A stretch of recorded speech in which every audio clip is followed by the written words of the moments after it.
Hello and welcome to Opinions Plus. The subject today is vermin, the word vermin, the use of the word vermin. I'm going to try to keep it short, but I get carried away because there's no reason, no purpose to use such rhetoric in a political environment we have today in the United States by a presidential candidate. It's unbelievable to hear those words from someone who is running for president of this United States, that others are vermin. You're going to destroy the vermin, get rid of the vermin, his opponents. It demeans everyone around him, not only him, but those who listen to him. It demeans you. These are, people are not vermin. And there's an association between the use of vermin and today's political rhetoric and what Hitler did. So there's an association making that connection between Trump and Hitler, I guess. Well, there is no connection between Trump and Hitler. They're two different people. They're using the same word, two different people. Now, Hitler ended up, just look at the man's history. He ended up, and he was an extremely intelligent person, an artistic man, sensitive, aware, courageous, fought in World War I. I believe he was wounded as well. He didn't want to leave. He wanted to fight. He came back disenchanted to an economy that was in ruins, tatters. Yeah, what happened to him as he grew in power and, as he was in jail and writing Mein Kampf? What happened to him? What changes a person? What creates the monster that it ends up being? Because that talent could have been used for much, much, much more good. But he chose not to. He chose to verminize, to diminish a certain population, especially the Jews, but many others were vermin too. But the Jews were, the Jewish population, vermin. Why? Read some of the history. There's no why. They just used them as a tool because there's a hate that has stayed for thousands of years that surrounds the Jewish community. Shylock and Ivanhoe, all these, Fagin, Oliver Twist, all these things. These are just stereotypical things that could be based on the financiers, the ability of many of these people to create great financial institutions, mostly financial. There's many other, manufacturing, entertainment. They're extremely creative people. But it's not just because they're Jewish. They happen to be creative people who are Jewish. There are many creative people who are not Jewish. And you take them, stand them next to me, you wouldn't know one from the other. That's just the way it is. But one is vermin, one is not. That's ludicrous. Anybody who thinks about it knows that.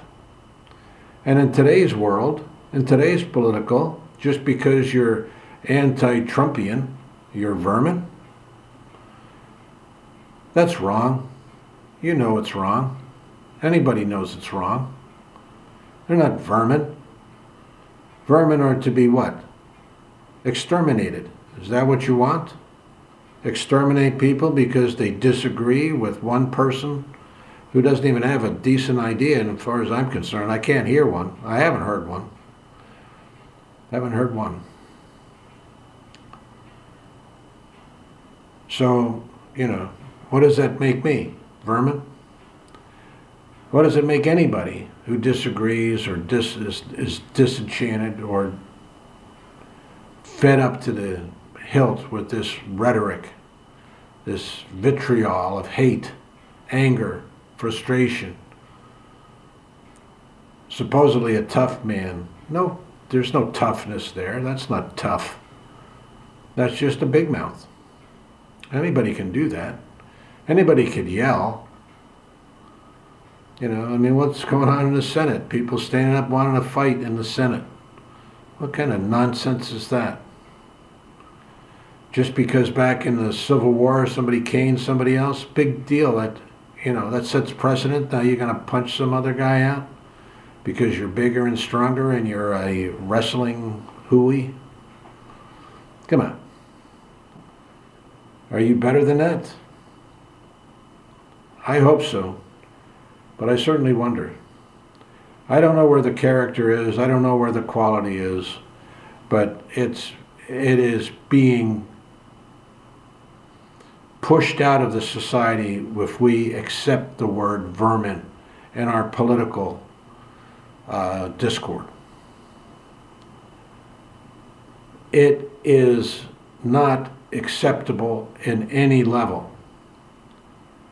And then, it's been going on with, tainting the immigrant community as vermin.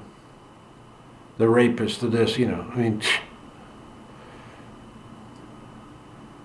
it's pathetic. These are not vermin. They're just people. People are people. I don't care who you are, you have a right to live. But some places take away that right, step on that right, demean you. And I've said it before in some clips, women especially. But families, the dignity of work. Well, they don't have work. Third world countries, many of the poor, they go, banana republic, you hear that nonsense all the time. It has nothing to do with banana republics. It has to do with poverty. It has to do with greed and the upper echelons. How they don't develop their country but line their pockets. Once they start to find people, that work for betterment, then betterment comes. A better society is generated. It starts at the top. Yes, it does. That's where leaders are, at the top. They're not at the bottom. Although many people rise to the top.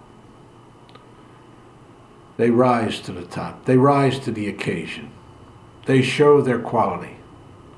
But using words like vermin is totally despicable and should not be even in the political vocabulary. And to have a candidate for the presidency of this United States using those type words is just sad. Debauched.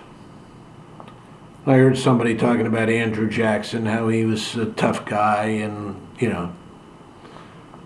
as if there weren't tough guys in the past, warriors in the past who became presidents of this United States. Yes. You fight a war, you're not just hanging around. You're fighting. It's a different thing. It is different. But people like Andrew Jackson, people like Ulysses S. Grant, these people fought. It's a different concept. But just because somebody fought and then continues to fight in a place where there should be no physical violence, it's not a wrestling ring. It's a place for mental discourse, mental exchange of ideas, spiritual even. You're helping the world. You're helping your world, your society to be a better place, not verminizing people. It's a horrible situation we see ourselves into today. And yet I have still not seen people standing up and shouting clearly how despicable that is and what's happening to the world. Too little, too late, I'm afraid.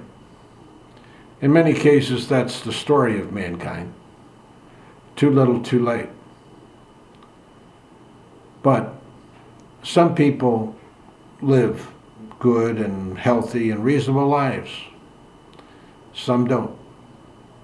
And I don't really know of any era, whether it's, the plague of the 1500s or,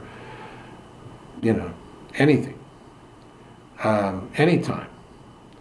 It's people still had good lives. Many died during those plague years. Estimates of half or more of the population of Europe. And before then, because the plague came around a couple of times, took out disease or people via disease. But that was the disease. It wasn't men fighting men. But they've done enough of that. But the vermin that spread the plague were rats and fleas. Are they vermin? I think one could argue that they were. If you have a pet rat, you might not think of it as vermin. But if they're spreading disease and disaffecting life, you have to get rid of vermin. That's the way it is. And is that what people today who are using those type of terms really mean? To get rid of them? I'm starting to think, yes, they do mean that. They don't say it out loud.